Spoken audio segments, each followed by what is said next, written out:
Bafowethu, ngingixolele ividiyo lami lephelile inqamukile ngisakhuluma, but ake sithathele as part 2 wale nto engikhuluma ngayo. So bengisakhuluma ngey'ndlebe zakho ukuthi uyahamba uye ku-audiologist ifike i-check-e if iy'ndlebe zakho zibuhlungu noma ziyaluma. Uyabona, like lokho kungabekezeleleki ngathi wahlalahlala bethi no, but at the same time akuphuma ukungcola. So bazofika beku-check-e ukuthi kuhamba kanjani, if there's nothing kumele bese uvusa amehlo uyasukuma uyofona. So nansi into enye uma uyiqaphela ngey'ndlebe, kuyenzeka ukuthi ayilumi azikho buhlungu but kunama-sounds owezwayo ey'ndlebeni zakho, mhlampe le deep ozwa ukuthi mhlampe kukhona into ekhalayo ithi into engapheli, uyabona into ekanjalo, noma kukhona abantu kanti bayakhuluma ongazuthi uzwa amanzi. Trust me, kuyenzeka, akusiyo inganekwane le engixoxayo, into eyenzakalayo le engiyixoxayo. Abantu abaningi they can confirm ukuthi kuyenzeka, kwakwenzeka kimi noma mhlawumbe kuyenzeka right now. So lapho kusuke kuyenzeka ukuthi maningi amathuba ukuthi ungabathwe idlozi. Ayikho-ke into engayirekhomenda esobala engathi hayi sebenzisa this kuzokwazi ukuthi kuncede. Cha, into engakuyirekhomendela yona ukuthi usukumele iy'nto zakho, ulungise iy'nto zakho ukuze uzokwazi ukuthi kuphele le misindo ekuhluphayo ey'ndlebeni zakho. By doing that uzobe usuqala ukubona indlela yokuthi iya kanjani phambili wena njenganomuntu. So amanye ama-sound kuyenzeka kwesinye isikhathi kube khona umuntu othi uma kaqala wafika esontweni, ake ngibe mhlawumbe ufika eZiyoni, kuyaqala kuyasonta uvukwa umoya bese mhlawumbe uzwa ngazuthi kukhona into ehlala noma ungazuthi ungaphalaza or ngathi ungabhodla. Yabona ukubhodla as in like you burp, like if kukhona into kanti ithi ayiphakama kanjalo. Kwesinye isikhathi kuyenzeka ukuthi kukhona idlozi noma isithunywa esikhona lapha kuwe esiphilisayo ngaphakathi kwakho okumele ukuthi ngempela ngempela usukumele ulungise iy'nto zakho, bese kuyabonakala indlela ebheka phambili. Kuyenzeka futhi ukuthi ube umuntu othi uphethwe ngabantu abadala noma you are spiritually gifted if amalunga omzimba wakho uyawezwa ukuthi ngathi ahlezi abuhlungu all the time. Intamo ngathi umuntu angangilula noma ngaze ngibhukhe i-Thai massage lapha esentini bezokwazi ukuthi bengilule, uthi uma ubuya ku-Thai massage still usafila the same.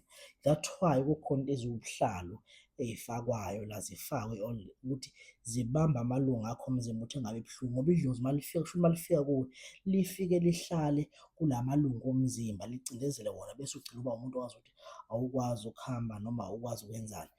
Asikubeke eceleni okuphathwa amathambo, kukhona ukuphathwa nje isifo samathambo kudinga ukuthi uhambe uye ku-doctor afike ku-treat-e kunikeze i-treatment yakho uyithathe uyidle kahle ngeqiniso kubonakale indlela eya phambili.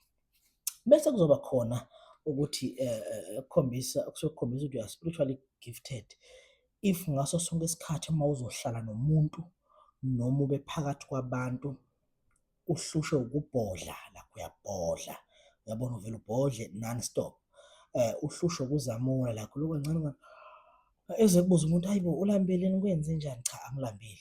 It's because lo muntu njengoba ehleli la, lokho kukhombisa ukuthi ikhona into okumele ngabe uyayithola spiritually, uyithole spiritually ekumele ngabe uyayikhuluma uyitshela lo muntu noma okumele ngabe uyayixoxela uyizwe about this person onaye njengamanje. Noma uma use-mall kube ngazuthi uyasinda because kunabantu abaningi, la bantu ngokuhlohlukana kwabo banemimoya engafani.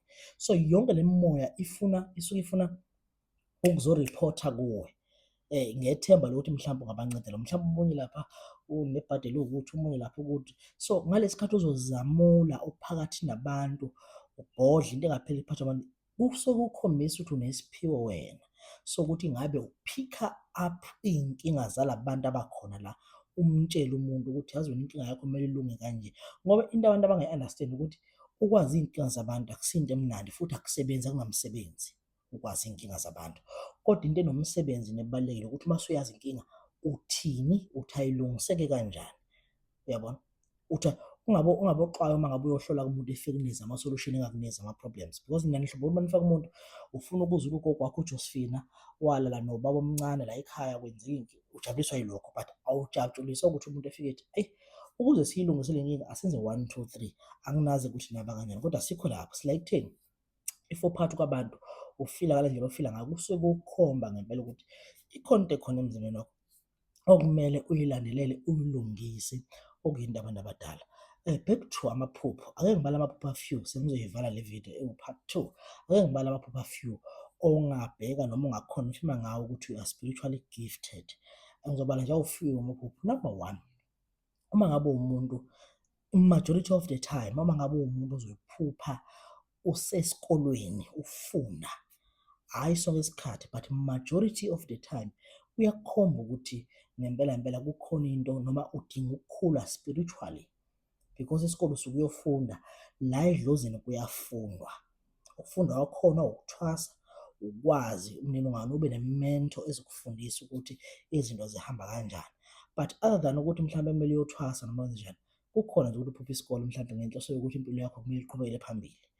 But angisho ukuthi yihlaziyeleni nina lawo maphupho, kudinga umuntu okwazi ukuhlaziya amaphupho. Ngihlale ngikusho-ke lokho, kuyenzeka uphuphe usesikoleni. Number two, uma ngabe uzophupha uwumuntu